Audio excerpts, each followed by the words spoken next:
नमस्कार, समधिया.com देख रहल छी अपने। हम छी अक्षय।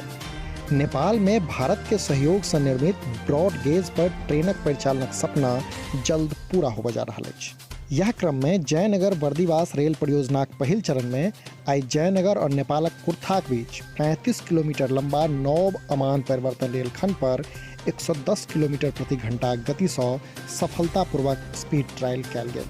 जनतब कराबी जे भारत नेपाल मैत्री रेल परियोजना में इरकॉन द्वारा जयनगर से बर्दिवासक बीच बड़ी लाइन तैयार करवायल जा रहा अछि, जकर पहिल चरण में कुर्था तक रेल लाइन तैयार भ चुकल अछि।